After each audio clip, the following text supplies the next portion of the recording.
I'm sure many of us know someone, if not you, who's felt uncomfortable talking about religion and money or just have feelings of shame or guilt about it. Welcome to Yahweh's Money, a podcast where we discuss the crossroads or intersections of religion and money. We're going to go deep into topics like tithing and saving and debt and so much more from the religious view. I'm your host, Shay Cook, CEO and founder, Crusaders for Change, LLC, and our co-host is Vanessa McNelley, one of our financial counselor, coach, educators. Let's talk about God and money. Hello. Welcome back to another episode of Yahweh's Money. Today on episode 11, we're going to be talking about feelings of failure in finances, part 1. This is going to be a 3-part series on failure in finances because we don't talk about it enough and we want to make it sexy, right, Vanessa? Oh, yeah, definitely. So here we go, right? Here we go. I'm Shay, you're one of your co-hosts, and we have Vanessa as well. It's just us two today, and we're excited to get into feelings of failure in finances. Just like finances, talking about failure is difficult to talk about. Why do we have such a hard time dealing with failure? Proverbs 25 says, through good advice lies deep within the heart. A person with understanding will draw it out. And you know what? Feelings of embarrassment and judgment, shame and guilt could also contribute to the difficulty we have in failing and prevent us from moving forward. Yeah. This is something, like you said, we don't talk about this enough. And I think people forget that failure is just part of life. And just because you fell hmm with what you're doing today doesn't mean that everything overall is a failure. There could be a reason behind the failure. This could not be the right time or the place for that to happen. You could have another path that you have no idea that that's where you're supposed to be. But Mm. failure leads to new ideas and new inventions and new things. And people just see failure as not being good enough.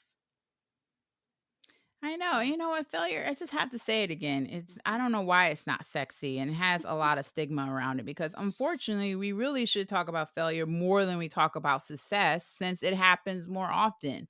Right. More likely, you're going to fall 100 times and get back up that one time, and that will be success. But hmm why isn't failure looked at as success? It's part of the journey, it's part of the marathon, it's part of the process, Right, right? right.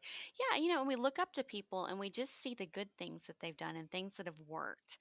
And nobody knows the backstory. We kind of keep those things kind of hidden in the dark and we don't talk about those. But I think, even as we look up to people and, we look up to our older siblings or somebody who's been doing the profession we do for a long time or somebody in our church, even, we see the good, but all that other stuff is kind of hidden away. But that's how they've gotten to the good things. Is they've hmm tried, it didn't work, and they've learned to kind of push through and to make things happen. And we just, yeah, we need to learn, I think, early on that it's okay to fail because just because you fail at one thing does not mean you are a failure. Exactly. Yeah. And you're so right, Vanessa, because there's so many people I look up to that when I hear their stories, a lot of time hmm I'm like shocked, but then I appreciate and respect them even more to know that they had a lot of trials and a Yeah. lot of failures and now they're triumphant because that just made them even stronger. From Yeah. the admiral mentor that I had back in the day and who's now a friend, and when she used to share the stories with me about being one of the only women, in the Coast Guard or at this rank, and all the stuff hmm she had to go through. Or one of my best friends who's retired almost, but lieutenant colonel in Army and all the stuff she had to go through in her position, or whether it's my mom or my dad and, in the life and hearing all of the struggles and all of the trials and stuff they had to go through. And now they're living more comfortable financially, or they're just more thankful and grateful to their situations, to God for their journey. That really to me gives me more respect than just saying, oh, I'm successful, I got $1 million. Well, what about all the stuff behind that? Right. Yeah. Yeah. And we're just surrounded by, social media that's, positive, positive, Mm. positive. I have this amazing car and I have this amazing body and I have, this amazing vacation that I've been going on. I go every 2 months, whatever it may be. We see all those successes that in the eyes of the world are hmm successes. but we don't see the difficult, we don't see the struggle, because there is a Mhm. struggle to get there. It's not easy for anybody. I mean, you think about, somebody playing, professional football. It wasn't super easy for them. They had to get up super early every morning. They would work out all day and train and train and train. They would play for low or no money for years. They would give up time with family and friends. They may have even gotten hurt a few times and not had an income coming in, but we just see the success at the Mm. end. And I think that's something we can all kind of work towards, as seeing that, failure is part of that road, and it should be celebrated because there's something better, after that. Is it simple as just calling it something different? I mean, just Yeah, taking a yeah. leap and, maybe the word failure just has such a stigma around it. We need to Right. find another word for it. I don't know what it is, but, it's Hmm. a process. Everything is a process. You don't just Right. wake up and lose 20 pounds or, earn Yeah. $100,000 or go get that dream job or go get that PhD. It's all a process that we Right. have to honor and respect. And to me, I think I've seen it in so many quotes that I have that, that I believe in and I love to see. It's just like we should enjoy the journey, because once you do get to that Right. success too, you're like, okay, for me personally, it's like, what's next? Right? It's like if I had enjoyed that journey, I wouldn't be sitting here Right. and it's, when I get to that success or that accomplishment or achievement, whatever you want to call it, and say, oh, this is great. Right. Right. Okay, what's next? And then Yeah. you start on the next process. you know? Well, yeah, and then you kind of see everything behind you as, failure or not good enough. Even when you've gotten to where you wanted to Mm, be in the beginning, because you always want more and mm-hmm. more and more. And until you get it, you're not happy. And then what happens when you do get it? You want more again. So you're Yeah. never able to be, truly successful, I don't think, in your own eyes, if you look at those failures as failure. Maybe it should be attempt one and attempt Mm-hmm. two, or version 1.1 and then 1.2, whatever it may be. But yeah, I mean, I think we learn so much from failure versus learning from Mm, successes. that is so So, true. And often bad decisions with money can seem like a failure, but be valuable lessons in our financial journey. So, have you experienced these financial lessons? oh, definitely. Yeah, I mean, so I I'm know, me too. I'm divorced, and I think a lot of people know that Mm-hmm. about me. And when I was married to my first husband, I put all my faith in his career. He was a military officer. Mm, I'd follow him around. I gave up my career path because that's kind of what you mm-hmm. do when you're a military spouse. You follow them, and whatever you can get as a job is great. You'll take it. Mm-hmm. But when our relationship ended, I had nothing financially to show for it. So I walked Mm, away with my car and my dog, and he had his comfy retirement kind of sitting there ready for him, and I had to restart, And I think that's one of those things where then you start thinking, okay, I will never let this happen again, because I've learned from that failure and that mistake that, you can't put your faith in other people a lot of times, even though you want to, but you have to think about, hmm. what might happen just in case, and be able to take care of yourself. That's true, because Jeremiah 8:4 says, "This is what the Lord says: When people fall down, don't they get up again? When they discover they're on the wrong road, don't they turn back?" It sounds like to you, you understood and learned, okay, now I have to depend on myself and Right. God and make sure that I'm taking care of myself and not depend on other people, because, sometimes, and a lot of times, people let us down.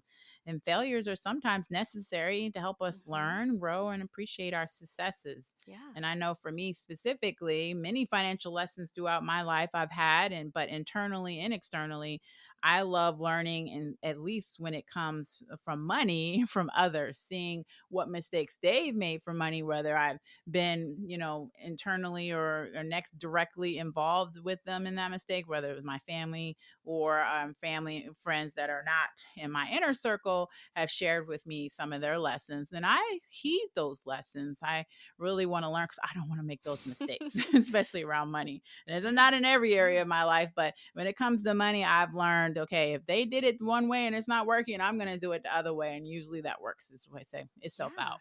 Yeah, it's great when you do listen to people who've been there before because they know and Mm-hmm. they don't want you to go through those things. But on the other hand, I think struggling is a good thing. When you Yeah. struggle and you know how to survive on less, or you know how to make your own way, or you know how hard it is to get into this industry, whatever it is, you appreciate things more later on. And then who knows, life is not just a straight uphill, like we just get better and better and better. We have downfalls, and we have times in our life that we struggle more than not.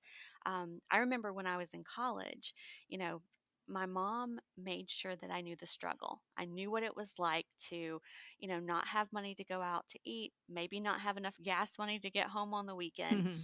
whatever that was. And that was a lesson that, has kind of gone with me throughout my life. And my dad to this day thinks it's horrible, and he had no idea that was going on. He thought I was fine.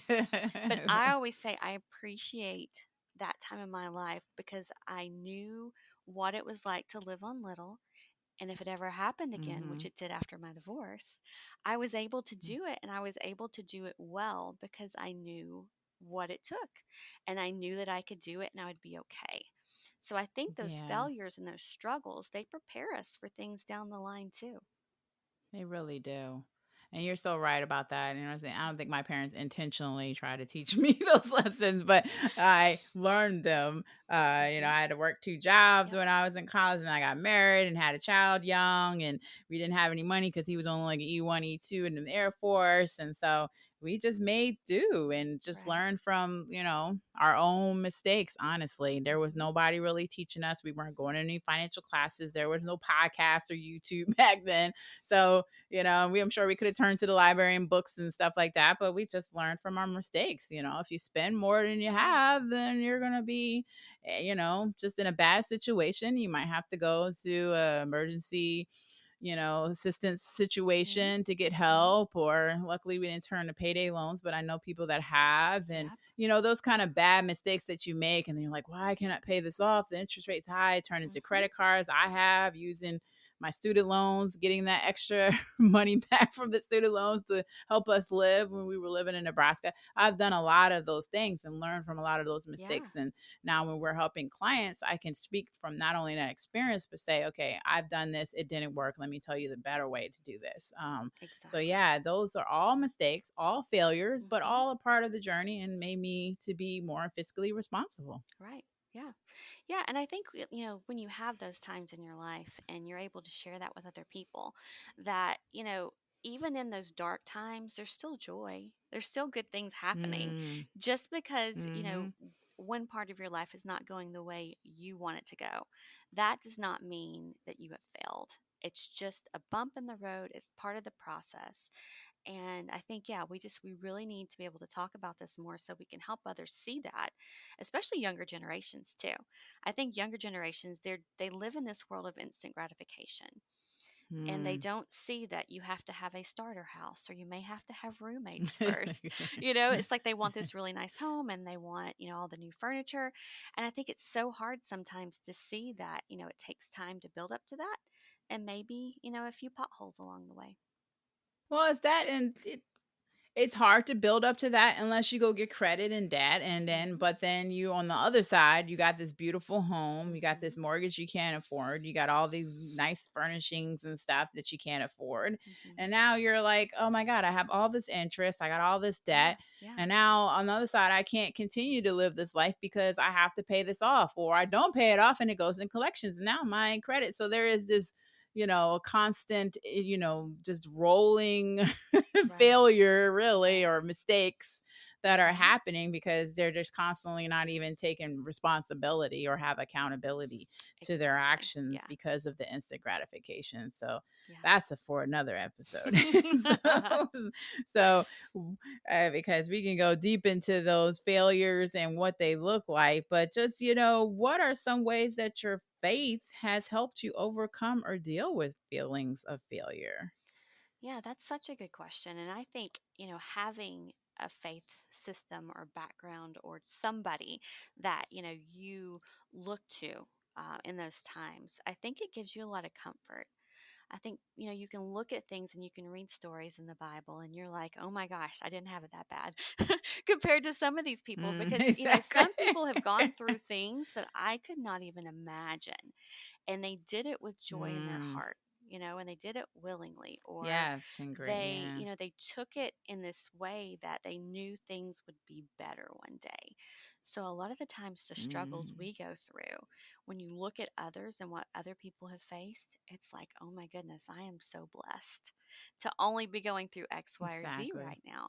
And I think that's the thing we look at. We always say, poor pitiful me, you know I must have been a bad person, I did this.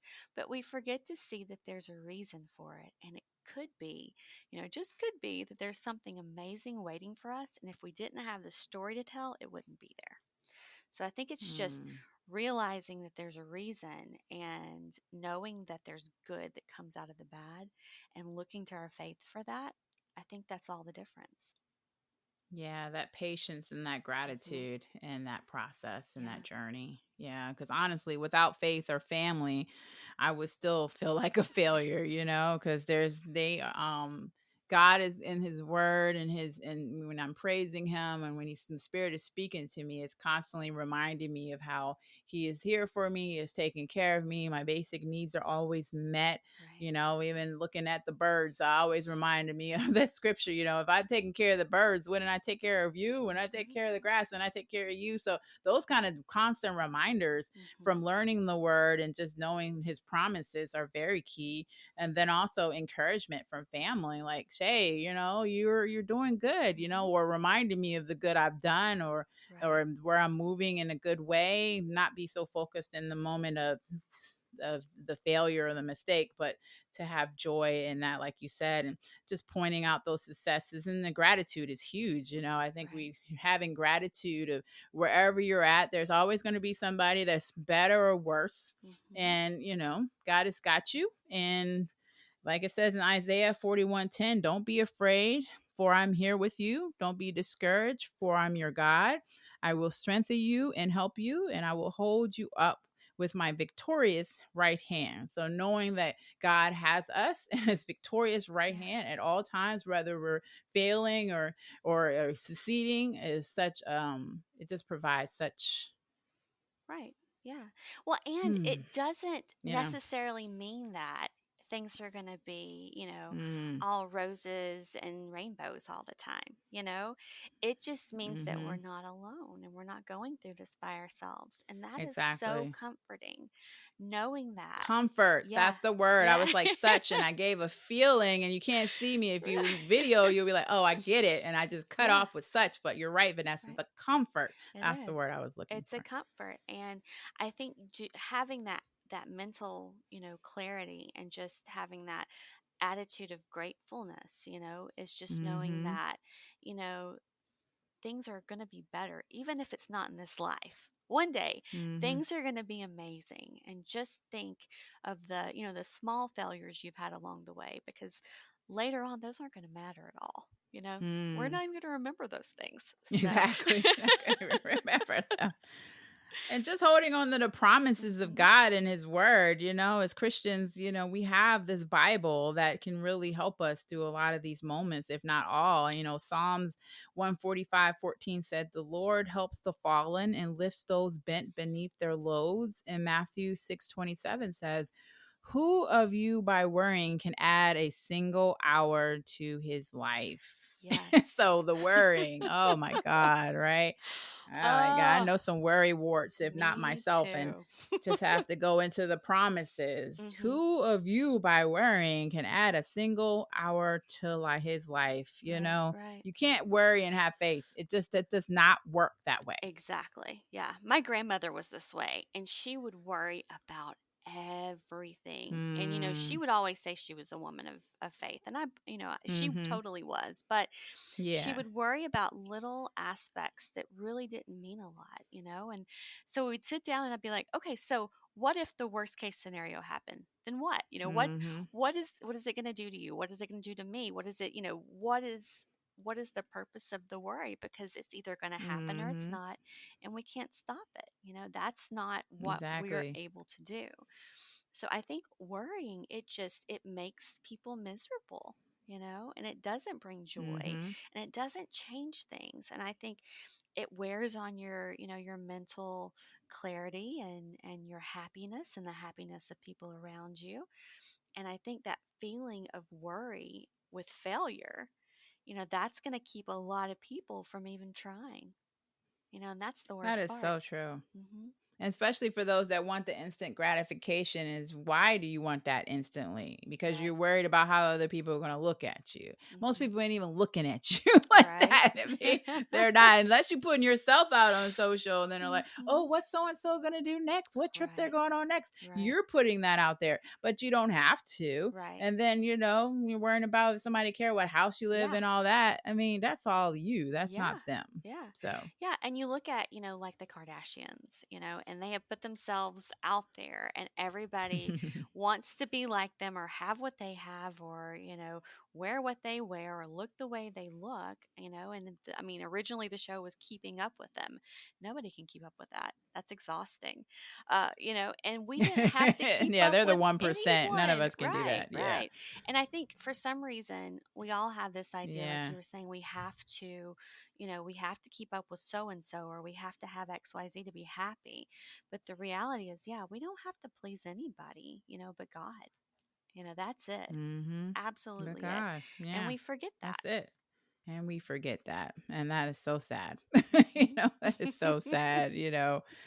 Oh my God. And then, just I think in our next part we're gonna have to talk about more into the worrying and stuff and how to deal with that because I know a lot of people are just people pleasers Right.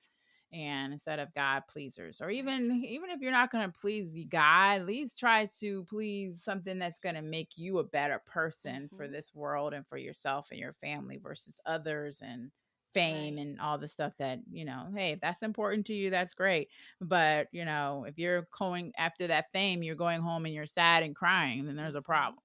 So, Exactly. and I see a lot of people struggling with that with money, with Hmm. their choices about, when they're spending, either they're spending a lot of money on food and stuff like that because they're dealing with some kind of mental health issues or stress or Hmm. whatever, or they're buying a lot for family and friends because they're trying to keep up with who and so, or they're Right. trying to be people pleasers. And so that can be a Yep. big issue with our clients, with people in general, with money and failure Yeah. and Yeah. spending. Yeah. Exactly.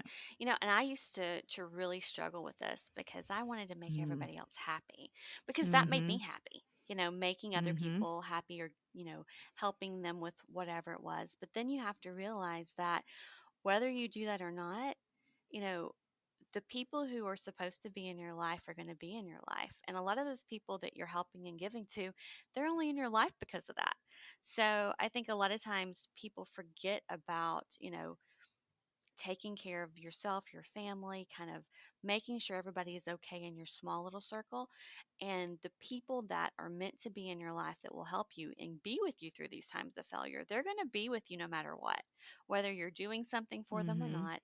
But those other people that are just using you or taking, they're not going to be there. So the reality is, Mm. is, whether we're making millions of dollars, we're not, we're rich, we're famous, we're not, the people who are supposed to be in our lives and help us through are going to be there, you know? True. True words. Just so that's so amazing. And this is why this is going to be a three-part episode because there's a lot more we can talk about Yeah. failure, feelings of failure in finances. Our next part 2 will be feelings of failure in finances with Miss Melissa Parsons. We're going to go a little deeper into that. But next, before we wrap up, I wanted to do a Q&A segment. We got some questions from our one of our listeners in our third episode titled Tithing 10% Time and Talent. What do you do if you don't agree with how your church spends money? Well, I would say if you're really affected by it and moved by the spirit, you should talk to the leaders of the religious institution because, most nonprofits are required to share their earnings and expenses with the public. And I think it's wise to have a conversation with them about what they're spending the money on. And you never know. You might agree with what they're spending the money on. You just don't have a clue what they're spending it on. What do you think about that, Vanessa? Yeah, I think this is one of those things where, it shouldn't be something that's kind of taken in haste. You need to take your time with this because it takes a lot to kind of learn what's happening with the church. I know, like when I was growing up, we would have a Mm-hmm. finance meeting and everybody was Mm-hmm. welcome. It was done after our church service, like on a Sunday, so the most people would be there. And, everybody was welcome. Everybody was welcome to ask questions. They would provide you a copy of the financial, statement for the next year before the meeting so you had time to review it. And, that was the time for people who had questions or wanted to know what this was actually for could do that. And then there would be a vote. So, that would be the first step is to see if your institution does that. If they don't, I'm sure you can sit down and Mm-hmm. talk with somebody because, like you said, those things are open to the public. My dad and I had this conversation the other day just about, his church and the spending. And he was saying it costs $4 million a year to run, this First Baptist church. And I was like, okay, well, how many people are on staff? And then we kind of figure out a salary Mm-hmm. that they were being paid and then the building to keep it up. And he was like, oh, Mm-hmm. you forget about all those things that it takes to All that, run. Yeah, yeah, to just keep a building going. exactly. So I think, yeah, having those Mm-hmm. conversations and not being afraid to ask questions is step one. But if you keep having that feeling, then maybe that's not the right place for you, and then you should pray on it. Yeah, I agree. There's definitely has to be some honest communication with the Right. leadership or the finance committee or whoever is controlling that. Some transparency should be coming from the leaders of what they're spending, and then Definitely. just having some trust. And if you don't have the honest communication, the transparency, or the trust, then maybe it's time to move on. Maybe the church or a religious institution is not meeting what you think is Right. important to the community or beyond that. But Hmm. so, what do we do, or how do we stand up to someone when you find out or hear or see your religious institution mismanaging the institution's money, funds, or resources? If there is a real, Hmm. you actually see there's real, evidence that Hmm. they are misusing or mismanaging, what do you do? I mean, I think number one, it's our responsibility to stand up and say something. If we don't, Mm-hmm. then I think we are, we're just as guilty as the others because we're letting it happen willingly. But I think say something. Talk to people that you trust first and foremost. See how they feel about it. If they know what's going on too, have those conversations because you may be missing something. After that. Talk to the person that's doing it. I think we owe them the respect too to have that conversation first, and then move up the hierarchy from there, because it's our money too. Exactly. If we're putting that into our church and we are a part of that community, it's our money too. It's our money too. So it's just like you would hopefully speak up if you felt like, a politician or a Hmm. community, whatever it's a city council or delegate is misusing your funds, you would Right. say something. It's the same thing. You would go to that religious institution's leadership or whoever's controlling the money Hmm. and say, let's have a conversation. I would like to see, and I'm sure a lot of people like, really? Yeah. Or you actually can Google it. And most of the time, like I said, nonprofits have to Right. report it publicly. You Right. can look online to see how they're spending their money. Yeah. Yeah, and I think too, we forget that there's other sources of income too. It's not just that one. So you may think they're spending, money from this entity for whatever, but it could be something completely different.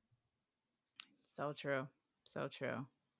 Well, that's great. Well, please keep the questions coming in. We would love to have more conversations around religion and money. You can email us at Yahweh at Crusaders, the number 4change.org if you have any additional questions or topics you would like to discuss on our future episode. But any final thoughts, Vanessa? No, I'm excited for part 2 and 3. Exactly. Well, like I mentioned on our upcoming episode of part 2, Feelings of Failure and Finances, our guest will be Miss Melissa Parsons. And you can tune in to current and future episodes of Yahweh's Money wherever podcasts are found, including Apple, Google, and Spotify. So thank you for joining us. And remember, it's always better Yahweh's way. Thank you for listening to this episode of Yahweh's Money. We hope you enjoyed our deep dive into the crossroads of religion and money. If you have any questions or suggestions of topics you would like to hear us tackle, please email us at yahweh@crusaders4change.org. Also, we would love to hear your feedback on today's episode, so please leave us a review and remember to subscribe to our podcast. To hear all of Yahweh's Money's latest episodes, please visit us at www.crusaders4change.org or wherever podcasts are found. God bless.